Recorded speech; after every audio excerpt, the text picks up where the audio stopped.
औज़ुबिल्लाहि मिनश्शैतानिर्रजीम बिस्मिल्लाहिर्रहमानिर्रहीम। आज हम एनालिटिकल एबिलिटी को डिस्कस करेंगे। एनालिटिकल एबिलिटी के अंदर एनालिटिकल रीजनिंग और लॉजिकल रीजनिंग दो चीज़ों को डिस्कस किया जाता है। एनालिटिकल रीजनिंग का क्वेश्चन एक पैरा की शक्ल में होता है और उस पैरा के साथ 4 या 5 क्वेश्चन दिए होते हैं, ऐसे ही जैसे कोई रीडिंग कंप्रीहेंशन का क्वेश्चन होता है। लेकिन बुनियादी तौर पे इसमें फ़र्क ये होता है कि पैराग्राफ का जो पहला हिस्सा है वो हमें सिचुएशन को क्लियर करता है और जो दूसरा हिस्सा है वो कुछ कंडीशंस हमारे सामने लेता है। इसका मतलब है कि उसका पहला हिस्सा पार्ट 1 जो है वो सिचुएशन को एक्सप्लेन करता है और दूसरा हिस्सा उसमें दी गई कंडीशंस को हमारे सामने लाता है। तो सिचुएशन और कंडीशंस। अब इसको डील करने के लिए जो हमारी स्ट्रेटजी है, जो हमारा तरीक़ाकार है, उसमें पहला स्टेप है कि आप क्या करें, रीड केयरफुली। आपने पूरी इख्तियात के साथ पैरे को पढ़ना है ताकि आप उसके सारे कंटेंट्स को अच्छी तरह समझ जाएं। दूसरा स्टेप, ड्रा ए स्केच। जो रीडिंग के दौरान आपको इन्फॉर्मेशन मिलें उनका एक स्केच या एक रफ डायग्राम आप साथ साथ बनाते जाएं ताकि आपको बार बार पैरे को ना पढ़ना पड़े।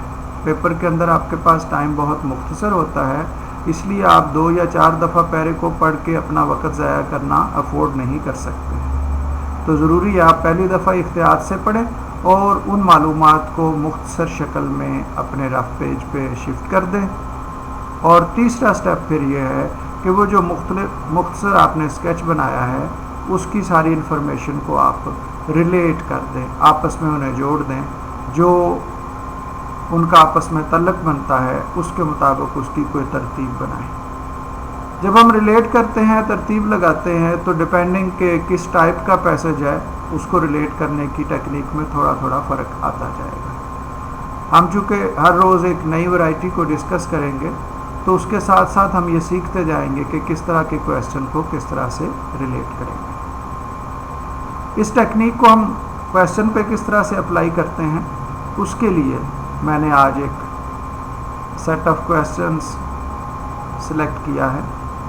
हम उस पे पहले 2 स्टेप पहले अप्लाई करेंगे कि हम रीडिंग उसकी करेंगे और रीडिंग के साथ साथ उसका स्केच ड्रा करते जाएंगे। तो आप देखिए कि हम इसको किस तरह से अमल में लाते हैं। हमारे पास पैसेज की स्टेटमेंट है, 7 students F, G, H, I, J, K and L are being considered for a university fellowship। अब इस पहली लाइन में जो बुनियादी बात आई है कि हमारे पास 7 स्टूडेंट्स हैं जिनके नाम F, G, H, I, J, K और L बताए गए हैं। तो हम अपने स्केच के अंदर इस इंफॉर्मेशन को किस तरह से लिखेंगे कि इस लाइन में जस्ट हमें ये पता चला है कि जो स्टूडेंट्स हैं उनके नाम क्या क्या है। तो हम अपने स्केच में उनके नाम लिख देंगे, F, G, H, I, J, K and L। उसके बाद अगली बात उसने हमें क्या कही, इन evaluating these students the dean has received from the registrar's office their official transcripts including their cumulative grade point average or GPAs। तो ये लाइन हमें सिर्फ ये मालूमात दे रही है कि ये देखने के लिए इसमें से किस स्टूडेंट्स की परफॉर्मेंस क्या है, हमारे पास उनका GPA रिकॉर्ड आया है। इन analysing this information the dean made the following observation. जब इन मालूमात को देखा गया है तो क्या नताइज निकले हैं। अब उसने GPAs हमसे शेयर नहीं किए हैं, उसकी बजाय उन GPAs को देखने से जो बातें उसने नोट की हैं, जो उसके सामने आई हैं वाज़ेह तौर पे ज़्यादा होके, वो उसने हमें बताई हैं कि वो कौन कौन सी हैं। तो पहली बात जो हमें वो बता रहा है वो क्या है कि none of the students has exactly the same GPA as an other student. किसी भी एक स्टूडेंट का जीपीए किसी दूसरे स्टूडेंट के बराबर नहीं है। किसी भी एक स्टूडेंट का जीपीए दूसरे स्टूडेंट के बराबर नहीं है। हम इसको अपने स्केच में क्या लिख सकते हैं कि one is not equal to other. कोई भी एक दूसरे के इक्वल नहीं है। दूसरी बात, दूसरी इंफॉर्मेशन उसने हमें क्या दी, के's GPA is higher than L's but lower than H. K का जीपीए एल के जीपीए से ज़्यादा है लेकिन एच के जीपीए से कम है। किसका कम है? ओरिजिनली सब्जेक्ट इस जुमले का के है। तो दो बातें बताई, के का जीपीए एल से ज़्यादा है और एच से कम है। तो हम इसको अगर मैथमेटिकल टर्म यूज़ करें तो के का जीपीए ज़्यादा है तो हम ग्रेटर दैन का सिंबल यूज़ कर सकते हैं, और एच से कम है तो लेस दैन का सिंबल हम यूज़ कर सकते हैं। एक बन गया के ग्रेटर दैन एल, दूसरा के लेस दैन एच। तीसरी इंफॉर्मेशन उसने जो हमसे शेयर की है वो ये है कि I has a higher GPA than J. I का जीपीए जे से ज़्यादा है, तो इसको भी हम लिख सकते हैं I is greater than J. Next, both F and G have higher GPAs than H. F और जी दोनों ऐसे हैं जिनका जीपीए एच से ज़्यादा है, यानी एफ का जीपीए भी एच से ज़्यादा है और जी का जीपीए भी एच से ज़्यादा है। अब ये वो मालूमात है जो उसने हमें मुहैया की है। हम यहाँ ये नहीं कह सकते कि एफ और जी के आपस के रिलेशनशिप क्या है, सिर्फ हमें इतना पता है दोनों एच से ज़्यादा है। एच से ज़्यादा है लेकिन एफ एच से कितना ज़्यादा है, जी कितना ज़्यादा है, ये उसने हमें नहीं बताया। तो हमने दो स्टेप साथ साथ मुकम्मल किए, रीडिंग की, और रीडिंग के साथ हमने उन मालूमात को स्केच कर लिया, या यूँ कह लें उनकी हमने ये शॉर्ट फॉर्म बना ली। शॉर्ट फॉर्म में हमने उनको लिख लिया। अब तीसरा स्टेप, स्टेप नंबर 1 और स्टेप नंबर 2 हमने साथ साथ किए, रीडिंग की और उसकी शॉर्ट फॉर्म बनाई। स्टेप नंबर 3 में हमने इन्हें रिलेट करना है। इनकी यहाँ पे नज़र आ रहा है कि स्मॉलर लार्जर की बात हो रही है, तो हम इन्हें असेंडिंग या डिसेंडिंग ऑर्डर में अरेंज कर सकते हैं। अगर मैं इसे असेंडिंग ऑर्डर में अरेंज करूँ तो असेंडिंग का मतलब हुआ कि पहले आपने छोटी वैल्यू लिखनी है, फिर बड़ी, स्मॉल टू लार्ज।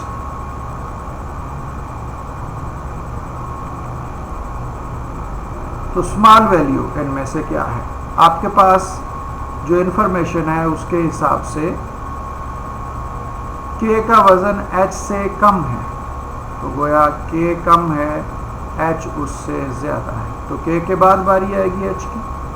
और के एल से बड़ा है, इसका मतलब है एल के से छोटा है, तो एल के से भी पहले आ जाएगा। फिर हमारे पास इन्फॉर्मेशन आई ग्रेटर दैन जे, लेकिन चूंकि इन तीन के अंदर ना आई का तज़किरा है ना जे का, तो हम नहीं कह सकते कि आई जे का इनके साथ क्या रिलेशन है, इसलिए फिलहाल हम इसको इसमें नहीं रख रहे। F greater than H, F H से बड़ा है तो एच से आगे चला गया एफ। जी भी एच से बड़ा है, जी भी एच से बड़ा है, लेकिन हमें ये नहीं पता वो एफ से बड़ा है कि नहीं बड़ा है। फिलहाल हम उसे इससे आगे लिख रहे हैं, लेकिन यहाँ हमें ये ज़हन में रखना है कि ये दोनों एच से तो बड़े हैं, लेकिन इन दोनों में से आपस में कौन सा बड़ा है ये मालूमात हमारे पास नहीं है। इस बात को ज़हन में रखने के लिए हम यूँ कर सकते हैं कि हम एरो का निशान दे दें जो ये शो करे कि हो सकता है ये इधर हो सकता है ये इधर हो। तो 5 जो हैं स्टूडेंट्स, उनके जीपीए की तरतीब तो हमने लगा ली। 2 का एडजस्टमेंट अभी नहीं हो सका, आई और जे का, क्योंकि आई और जे के बाकी के साथ कोई रिलेशनशिप यहाँ पे नहीं बताई गई है। तो इस बात को हम यहाँ हाईलाइट कर लेते हैं ताकि हमें याद रहे कि ये इंफॉर्मेशन अलग से है, वो इस अरे में, इस असेंडिंग ऑर्डर में फिट नहीं हो सकी। लेकिन इस अरे से हमें कम से कम अंदाज़ा हो गया है कि सबसे कम फ़िलहाल जो हमें वज़न नज़र आ रहा है वो एल का है, उससे ज़्यादा के का है, उससे ज़्यादा एच का है और एच से ज़्यादा है एफ और जी। उनमें से किसी एक का ज़्यादा हो सकता है। इनकी पोजीशन ये हो सकता है ये स्टार्ट पे हूँ, उस सूरत में जे सबसे पहले आएगा, आई उसके बाद कहीं भी हो सकता है, ये ज़रूरी नहीं कि वो यहीं पे हो, आई उसके बाद कहीं भी हो सकता है। इसी तरह जे यहाँ है तो आई उससे आगे कहीं होगा। तो इनकी पोजीशन कहीं भी हो सकती है। थ्रू आउट हमें कोई आइडिया नहीं, सिर्फ इतना आइडिया है कि आई बड़ा है जे से, तो वह असाइनिंग ऑर्डर के लिहाज से जे पहले आएगा, आई बाद में आएगा, लेकिन इनकी पोजीशन बाकियों के हिसाब से क्या है वो हमें अभी कोई आइडिया नहीं। इस स्केच के बाद, इस अरेंजमेंट के बाद एक अहम पॉइंट जो मैं चाहूँगा आपके जहन में पहले से हो क्वेश्चन पढ़ने से पहले, कि किसी भी क्वेश्चन के अंदर जो हमें वो मालूमात देगा वो सिर्फ उसी क्वेश्चन के अंदर यूज़ होनी है, उससे नेक्स्ट क्वेश्चन में या उससे पिछले क्वेश्चन में हमने उसे अप्लाई नहीं करना। ये जो मेन कंडीशन है जो हमने पैरे में पढ़ी हैं ये तो हर क्वेश्चन में अप्लाई होंगी। इस पैरे के साथ उसने 5 क्वेश्चन जो है वो बनाए हैं, क्वेश्चन नंबर 2 से लेकर क्वेश्चन नंबर 5 तक, यानी क्वेश्चन 2, 3, 4, 5 4 क्वेश्चंस बनाए हैं। तो हमें ये ज़हन में रखना है कि हर क्वेश्चन की अपनी अगर कोई कंडीशन है तो उसके साथ ये यूज़ होंगी मिला के, लेकिन उस क्वेश्चन की कंडीशन को हम बाकी क्वेश्चंस पे अप्लाई नहीं करेंगे, अलबत्ता मेन पैरा की इन कंडीशंस को हम हर क्वेश्चन में अप्लाई करेंगे। तो आइए हम देखते हैं कि पहला क्वेश्चन हमसे क्या पूछा जा रहा है। फर्स्ट क्वेश्चन ये कहता है कि each of following could be true except, इनमें से हर एक दुरुस्त हो सकता है सिवाय, एक्सेप्शन आ गई। इसका मतलब जो कुछ पीछे कहा जा रहा है उससे बरक्स चीज़ है, उसके मुतजाद चीज़ है। पीछे क्या कहा जा रहा है, कुड बी ट्रू, दुरुस्त हो सकती है। तो जब दुरुस्त हो सकती है के साथ एक्सेप्ट कह दिया तो इसका मतलब है उसके अपोजिट, यानी जो दुरुस्त नहीं हो सकती। हमें इनमें से वो चीज़ देखनी है, वो चीज़ ढूंढनी है जिसके ट्रू होने का चांस नहीं है। कुड बी ट्रू की एक्सेप्शन, यानी जो ट्रू नहीं हो सकता। तो इन 5 ऑप्शन में से 4 ऐसी होंगी जो कुड बी ट्रू होंगी, एक ऐसी होगी जो ट्रू नहीं होगी। मैं इतनी डिटेल से इसलिए डिस्कस कर रहा हूँ कि ये हमारा पहला पैरा है और आपके कॉन्सेप्ट ज़्यादा से ज़्यादा वर्डिंग के मतलब क्लियर होने चाहिए। ये वर्डिंग बार बार यूज़ होती रहेंगी, तो नेक्स्ट टाइम जब आए तो आपके जहन में वाज़े हो कि इसका मतलब क्या है। ऑप्शन ए का जायज़ा लें, F has the highest GPA, F का जीपीए सबसे ज़्यादा है। तो हमें देखना है क्या इट कुड बी ट्रू, ये दुरुस्त हो सकता है। तो जो हमारे पास अरेंजमेंट मौजूद है उसमें हमें अंदाज़ा है कि एफ़ यहाँ हो सकता है। अगर एफ़ यहाँ हो सकता है तो फिर एफ़ क्या है, हाईएस्ट है। तो ये पॉसिबल है कि एफ़ का जीपीए हाईएस्ट हो। तो जो चॉइस ए है वो तो ट्रू हो सकती है। हमें आंसर जो है वो उसकी एक्सेप्शन ढूंढनी है जो ट्रू नहीं हो सकती। इस वजह से चॉइस ए हमारा आंसर नहीं है। अब चॉइस बी का जायज़ा लेते हैं। जी हैज़ दी हाईएस्ट जीपीए, वो कहता है जी का जीपीए सबसे ज़्यादा है। तो देखिए स्केच में ये पॉसिबिलिटी है कि जी सबसे आगे मौजूद हो, तो जी का जीपीए सबसे ज़्यादा हो सकता है, it could be true. So ये भी आंसर नहीं है। C, I has the highest GPA, I का जीपीए सबसे ज़्यादा है। तो देखिए ये जो तरतीब थी जे आई वाली, ये हमें पता है कहीं भी हो सकती है। तो अगर ये यहाँ हो तो इस सूरत में जी से भी आगे जे और आई हुए तो सबसे ज़्यादा किसका हो गया जीपीए, आई का। तो ये पॉसिबल है कि आई का जीपीए सबसे ज़्यादा। D, more than 3 students have higher GPA than K, 3 से ज़्यादा ऐसे तलबा हैं जिनका जीपीए के से ज़्यादा है। तो देखिए के से ज़्यादा इस वक्त हमें कितने नज़र आ रहे हैं, एच, एफ और जी। एच, एफ और जी, 3 लोग ऐसे हैं जो हमें के से ज़्यादा नज़र आ रहे हैं फ़िलहाल। लेकिन ये भी तो देखें जे आई कहीं भी हो सकते हैं। तो अगर जे आई के से इधर कहीं हो गए तो 2 ये भी शामिल होकर ये टोटल 5 हो जाएंगे। इसका मतलब है के से ज़्यादा 5 तक हो सकते हैं। 3 से ज़्यादा लोगों का पॉसिबल है जीपीए के से ज़्यादा हो, तो इसका भी ट्रू होना पॉसिबल है। और ई कहता है more than 3 students have lower GPA than K, 3 से ज़्यादा ऐसे स्टूडेंट हैं जिनका जीपीए के से कम है, तो के से कम इस वक्त एल 1 है। अगर जे और आई भी इसी साइड पे हों, के से कम ही हों, तो फिर ये बने 3 से ज़्यादा तो नहीं हो सकते। वहाँ वर्डिंग है मोर देन 3 से ज़्यादा, तो यहाँ 3 हो सकते हैं, 3 से ज़्यादा तो नहीं हो सकते।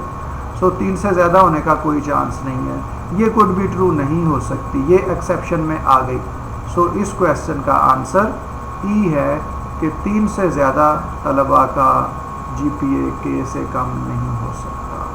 तो क्वेश्चन नंबर 1 का हमारे पास जो राइट आंसर चॉइस आ गई वो आ गई ई।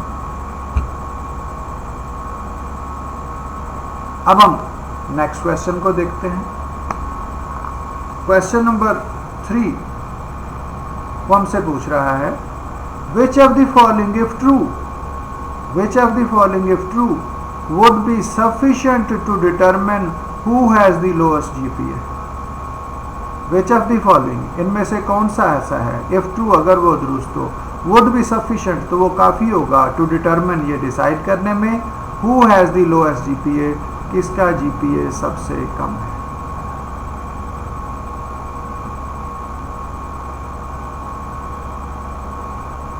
अब ये वर्डिंग को ज़रा तवज्जो आपको करनी पड़ेगी।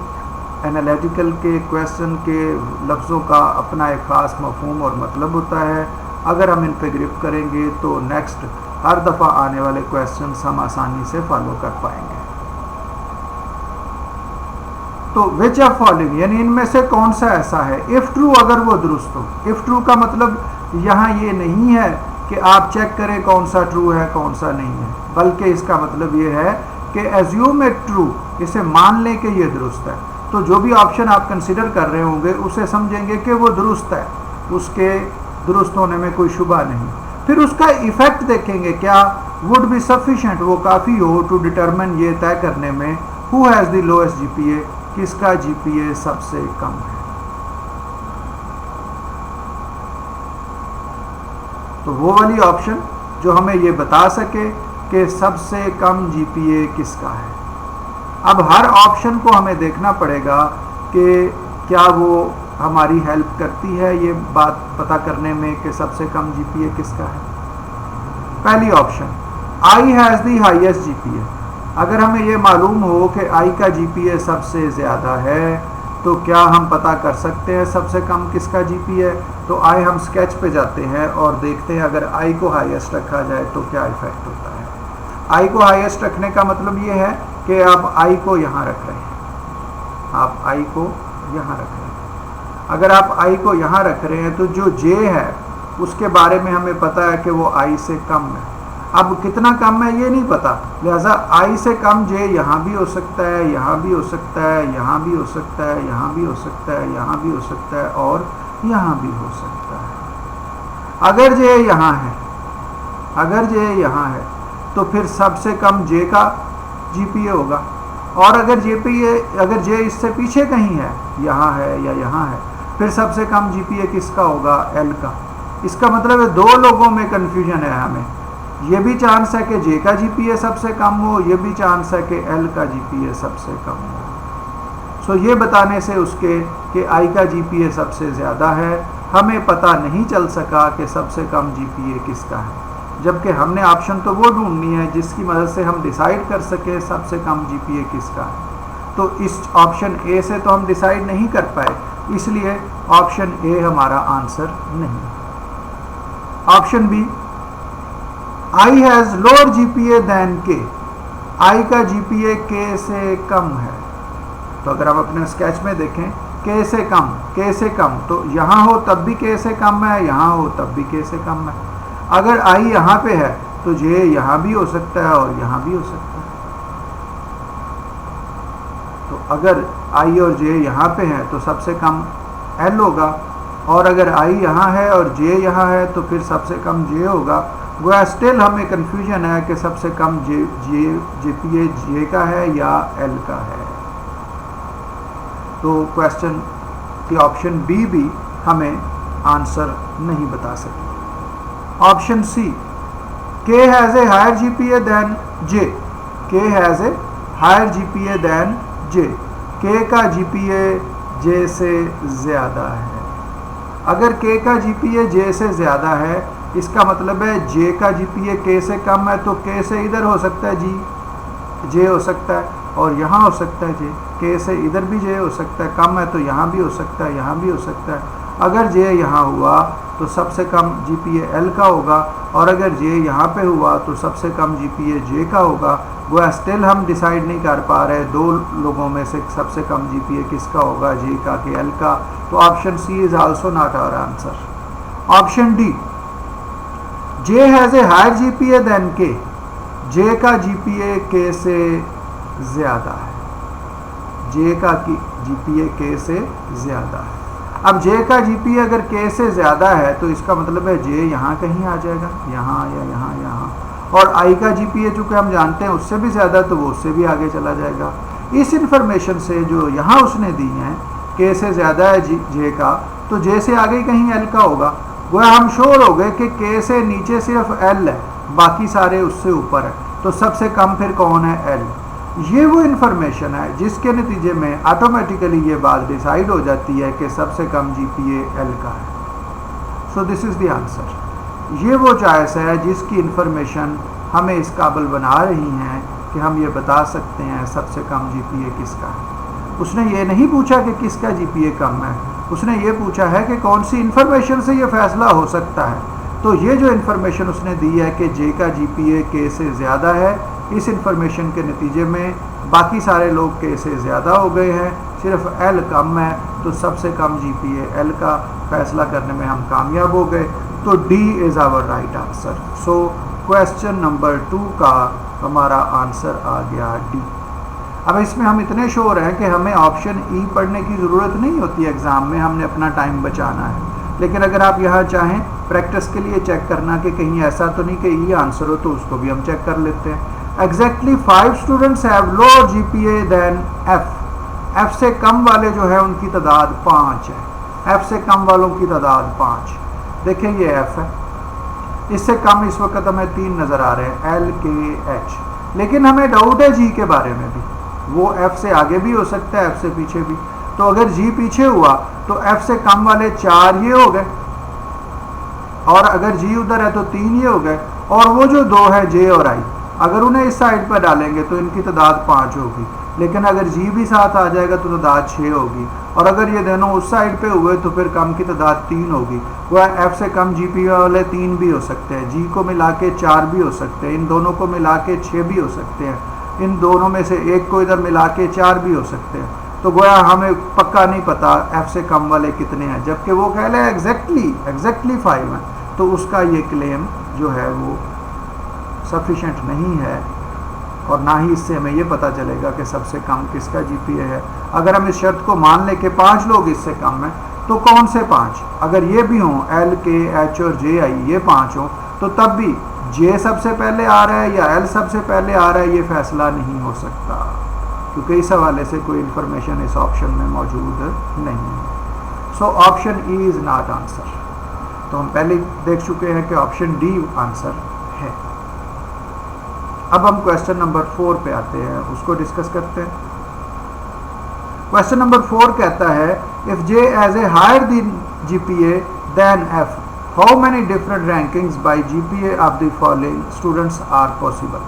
अगर जे का जीपीए एफ से ज़्यादा है, अगर जे का जीपीए एफ से ज़्यादा है, तो कितनी मुख्तलिफ रैंकिंग जीपीए के लिहाज से बन सकती हैं। तो रैंकिंग क्या होती है? रैंकिंग होती है दर्जा बंदी, कि कौन ज़्यादा वाला है, कौन कम वाला है। दूसरे लफ्ज़ों में कितने डिफरेंट असेंडिंग ऑर्डर्स बन सकते हैं, कितने डिफरेंट ऑर्डर्स बन सकते हैं। तो अगर हम इसको बनाने की कोशिश करें, इस इंफॉर्मेशन को साथ मिला के कि जे का जीपीए एफ से ज़्यादा है, तो जे का जीपीए एफ से ज़्यादा है, इसका मतलब है जे एफ से आगे हमारे ऑर्डर में होगा।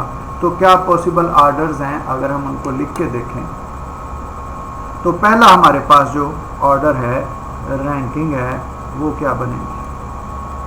एल के एच एफ जी और जे इससे आगे, तो आई उससे भी बड़ा है, वो उससे आगे। एक तरतीब तो आपके पास ये लग गई। फिर अब इसमें क्या लूप होल है, क्या गुंजाइश है? गुंजाइश ये है कि उसने ये कहा है जे का जीपीए एफ से ज़्यादा है, जी से ज़्यादा नहीं कहा, और हमें ये नहीं पता कि जी एफ से कम है या ज़्यादा है, ये पहले ही हम उसमें डबल एरो के ज़रिए कह चुके हैं। सो ये पॉसिबिलिटी है कि जी की पोजीशन यहाँ मूव हो सके, क्योंकि जी के बारे में इतना ही पता है ओरिजिनल स्टेटमेंट से कि वो एच से बड़ी है, एच से बड़ी है तो कहीं भी हो सकती है। सो अगर हम जी की पोजीशन चाहें तो इस जी को एच से बड़ा ही रखना है, हम यहाँ भी रख सकते हैं। वो बात कि एफ जी आपस में इंटरचेंज हो सकते हैं, वो हम यहाँ पे अप्लाई करें, तो ये एक रैंकिंग ऑन बन गई। और तीसरी पॉसिबिलिटी क्या है कि एल के एच के बाद जो जी है वो जे से भी आगे चली जाए, जो जी है वो जे से भी आगे चली जाए, क्योंकि जी एफ के से ज़्यादा जे का बताया है, जी के बारे में कोई इन्फॉर्मेशन नहीं है, इतना ही है कि वो एच से ज़्यादा तो एच से ज़्यादा ही है इस वक्त भी। और एक चौथी रैंकिंग है एल के एच एफ जे आई और जी, तो जी इन चारों पोजीशंस पे हो सकता है। तो 4 तरह की आपकी रैंकिंग पॉसिबल है, 4 रैंकिंग पॉसिबल है, दी हुई इंफॉर्मेशन की बेस पे 4 रैंकिंग पॉसिबल हैं। सो अगर हम ऑप्शन देखें तो 4 उसने लिखा है ऑप्शन सी में, तो इस क्वेश्चन का आंसर क्या, ऑप्शन सी। क्वेश्चन नंबर 2 का आंसर हमारा ई, क्वेश्चन 3 का आंसर डी, और अब क्वेश्चन 4 का आंसर हमारे पास आ गया सी। और लास्ट क्वेश्चन 5 देखते हैं, उसका आंसर क्या आता है। क्वेश्चन 5 की स्टेटमेंट काफ़ी रिजेंबल करती है हमारे क्वेश्चन नंबर 3 के साथ। वो कहता है if H has a higher than GPA, if H has higher GPA than I, अगर एच का जीपीए आई से ज़्यादा है, अगर एच का जीपीए आई से ज़्यादा है, which of following can not be true, तो इनमें से कौन सी बात दुरुस्त नहीं हो सकती। अगर एच का जीपीए आई से ज़्यादा है तो इनमें से कौन सी बात दुरुस्त नहीं हो सकती। एच का जीपीए आई से ज़्यादा, हम अगर अपनी ओरिजिनल ऑर्डर में जाएं तो इस इंफॉर्मेशन को यहाँ पे आप अप्लाई करके देखेंगे। एच का जीपीए आई से ज़्यादा है, इट मीन्स कि एच से इस तरफ को, एच से इस तरफ को कहीं यहाँ पे या यहाँ पे या यहाँ पे आई मौजूद है। एच ज़्यादा है तो आई उससे पीछे कहीं भी हो सकता है, और जे चूँकि उससे भी कम है तो आई अगर यहाँ है तो जे उससे पीछे कहीं भी हो सकता है, यहाँ है उससे पीछे कहीं, यहाँ है उससे पीछे कहीं। ये इंफॉर्मेशन उसने हमें दी। और क्या चेक करना है कि which of following can not be true, option में से कौन सी ऑप्शन दुरुस्त नहीं हो सकती। पहली option, I's GPA is equal to average of F's and G's. भाई एवरेज क्या होती है, एवरेज आती है 2 वैल्यूज़ के दरमियान की वैल्यू। अगर हमने एवरेज लेनी हो 10 और 20 की, तो एवरेज का मेथड क्या है, उन दोनों को आप प्लस करते हैं, 2 से डिवाइड करते हैं, 10 और 20 को ऐड करेंगे ये आएगा 30, 30 को 2 से डिवाइड करेंगे आ जाएगा 15। अब गौर कीजिए 15 क्या है, 10 से 20 के बिल्कुल बिटवीन है। इस एग्जांपल से हमें ये पता चला कि जो एवरेज होती है वो 2 वैल्यूज़ के बिल्कुल मिड में होती है, उनके दरमियान में होती है। तो अगर यहाँ उसने ऑप्शन में कहा है कि आई जो है वो एफ और जी की एवरेज है, तो इस ऑर्डर में एफ और जी की एवरेज यहाँ उनके दरमियान में आएगी, आई यहाँ पे आएगी। तो भाई आई तो हमें पता है एच से पीछे है, तो फिर ये बात तो गलत हो गई। आई जो है वो यहाँ होने का कोई चांस नहीं है, क्योंकि इन्फॉर्मेशन क्या थी, एच ज़्यादा है आई से, तो आई इधर होना है, आई फिर यहाँ तो नहीं हो सकता। सो पहली ही ऑप्शन हुआ है जो कैन नॉट ट्रू है। उसने यही हमसे पूछा था which can not be true, तो जो पहली में उसने बात लिखी है वो पॉसिबल ही नहीं है कि आई जो है वो एफ और जी का एवरेज हो। सो इसका क्वेश्चन नंबर 5 का आंसर हमारे पास आ गया चॉइस ए। तो क्वेश्चन 2 का आंसर ई, क्वेश्चन 3 का आंसर डी, क्वेश्चन 4 का आंसर सी, क्वेश्चन 5 का आंसर ए। इसकी अगर आप बाकी ऑप्शन चेक करेंगे तो नज़र आएगा कि उस पर कैन नॉट ट्रू अप्लाई नहीं हो सकता, उनके ट्रू होने का चांस मौजूद है। मसलन ऑप्शन बी को अगर हम चेक कर लें, I G P is equal to average of K and L, K और एल की एवरेज है, तो के कहाँ पे है, ये के है ये एल है, इनकी एवरेज इनके दरमियान, तो आई बिल्कुल हमने जो पोजीशंस आई की शो की हैं वो यहाँ हो सकता है, तो ये कैन बी ट्रू। फिर सी है, I G P is equal to the average of K and L, J's G P is average of K and L, तो जे जो है वो के और एल का, तो जे की पोजीशन भी अगर आई यहाँ है तो जे यहाँ या यहाँ हो सकता है, अगर जे यहाँ हो सकता है तो वो इन दोनों के एवरेज हो सकता है। और डी कहता है जे है second lowest GPA, second lowest J का, तो ज़ाहिर है अगर जे यहाँ पे होगा तो सेकंड लोएस्ट ये सबसे लो एल उससे ज़्यादा J, and J has the lowest GPA, तो ये भी पॉसिबिलिटी है जे यहाँ पे हो लोएस्ट जीपी हो। तो ये बाकी सारी चीज़ें पॉसिबल है, लेकिन ऑप्शन ए में जो उसने लिखा कि आई एफ और जी का एवरेज है, एफ और जी के एवरेज का मतलब उनके दरमियान में है, तो वो पॉसिबल नहीं है, क्योंकि खुद इसी क्वेश्चन ने हमें कहा है कि एच का जीपीए आई से ज़्यादा है, तो आई यहाँ तो हो सकता है, यहाँ नहीं हो सकता। तो ये था हमारा प्रैक्टिस का पहला पैरा। अब आप इसको गौर करें, इसको पढ़ें, इसको सुनें, और मेरे इस लेक्चर के अंदर अंडरस्टैंडिंग बनाने के साथ साथ आप क्या करें कि इसको खुद भी एक दफ़ा करके देखें। अब अगर इसकी आपको स्टेटमेंट देखने में दिक्कत हुई हो तो यहीं पे नीचे कमेंट में लिंक मौजूद है, जहाँ पे ये आपको इस क्वेश्चन की क्लियर पिक्चर मिल जाएगी। उस लिंक को आप क्लिक करके इसकी क्लियर पिक्चर पढ़ सकते हैं कि स्टेटमेंट क्या कह रही है। तो वीडियो के साथ साथ अगर उस पिक्चर को भी आप साथ रख लेंगे और लेक्चर सुनेंगे तो हो सकता है इसमें समझने में आपको ज़्यादा हेल्प हो। जो भी प्रॉब्लम्स हों आप ईमेल करके भी पूछ सकते हैं, SMS करके भी पूछ सकते हैं। ईमेल हमारे पास मौजूद है aleemacademy@gmail.com। इसी ईमेल के थ्रू आप हमारी फेसबुक आईडी को भी एक्सेस कर सकते हैं। कॉन्टैक्ट नंबर हमारा 0333443175। तो उम्मीद है कि पहला लेक्चर कुछ ना कुछ आपको एनालिटिकल एबिलिटी को समझने में हेल्प करेगा। लेकिन याद रखिए एनालिटिकल एबिलिटी इतना इजी कॉन्सेप्ट नहीं है। ज़िंदगी में पहली दफ़ा आप इस तरह की चीज़ को डिस्कस कर रहे होते हैं, पहले आपने अपने किसी एजुकेशन लेवल पे इसको नहीं पढ़ा होता है, इसलिए इसका कॉन्सेप्ट क्लियर होते होते आपको 4 से 5 लेक्चर सुनने होंगे। तो अगर आज के लेक्चर से आपको थोड़ा सा भी आइडिया हो सके कि ये क्या है, तो समझे कि बात आगे चल रही है। तो कल के लेक्चर में इंशाल्लाह हम मज़ीद एक एग्ज़ाम्पल को डिस्कस करेंगे, उससे आपके इसके एनालिटिकल के कॉन्सेप्ट और इम्प्रूव होते जाएंगे, और इसी तरह डे बाय डे इम्प्रूव होते हुए एक दिन ऐसी स्टेज आएगी कि आप कह सकेंगे कि हाँ अब मैं एनालिटिकल एबिलिटी को अंडरस्टैंड कर सकता हूँ और मैं कॉन्फिडेंट हूँ कि मैं पेपर में भी इसको कर लूँगा। तो इंशाल्लाह हम आपको उस लेवल पे लाएंगे कि आप कॉन्फिडेंस के साथ पेपर के अंदर एनालिटिकल एबिलिटी के क्वेश्चन को सॉल्व कर सकेंगे और मिनिमम टाइम के अंदर सॉल्व कर सकेंगे। अस्सलामु अलैकुम व रहमतुल्लाहि व बरकातहू।